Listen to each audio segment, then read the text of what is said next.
బల్కంపేట ఎల్లమ్మ తల్లి కళ్యాణం కన్నుల పండుగగా జరిగింది. జమదగ్ని సహిత రేణుకాదేవి కళ్యాణ వేడుకలు వైభవంగా నిర్వహించారు. మంత్రి కొండా సురేఖ ప్రభుత్వం తరపున పట్టు వస్త్రాలను అమ్మవారికి సమర్పించారు.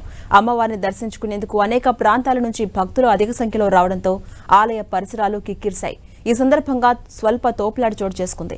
దీంతో మంత్రి పొన్నం ప్రభాకర్, మేయర్ గద్వాల విజయలక్ష్మి కొద్దిసేపు ఆలయం బయటే ఉండిపోయారు. ఈ క్రమంలో కలెక్టర్పై మంత్రి పొన్నం అసహనం వ్యక్తం చేశారు. వేడుకల సందర్భంగా భక్తుల రద్దీని ఎప్పటికప్పుడు చూసుకోవాల్సిన బాధ్యత అధికారులపై ఉందని ఆగ్రహాన్ని వ్యక్తం చేశారు. ఈ సంఘటన అనంతరం దేవాదాయ శాఖ అధికారులతో మంత్రి కొండా సురేఖ అత్యవసర సమావేశం నిర్వహించారు. బల్కంపేట ఎల్లమ్మ కళ్యాణ ఉత్సవంలో తోపులాటపై మంత్రి సమీక్ష చేశారు. కళ్యాణోత్సవంలో తోపులాటపై పోలీసుల దర్యాప్తు జరుగుతోందని తెలిపారు. ఎల్లమ్మ కళ్యాణోత్సవంలో తోపులాట వెనుక కుట్ర ఉందని ఆరోపించారు.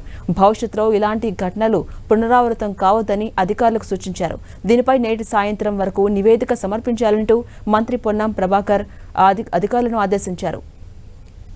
ఇక బల్కంపేట ఎల్లమ్మ కళ్యాణానికి హాజరైన క్రమంలో మంత్రి పొన్నం ప్రభాకర్ అలకబూడినట్టుగా ప్రచారం జరిగింది.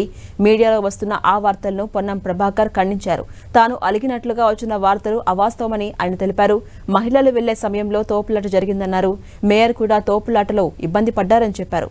ఉద్రిక్త వాతావరణం నిలువరించేందుకు కొద్దిసేపు ఆగి అధికారులతో మాట్లాడామని తెలిపారు. తోపులాట జరుగుతుంటే ఏం చేస్తున్నారని అధికారులను ప్రశ్నించామని వివరించారు.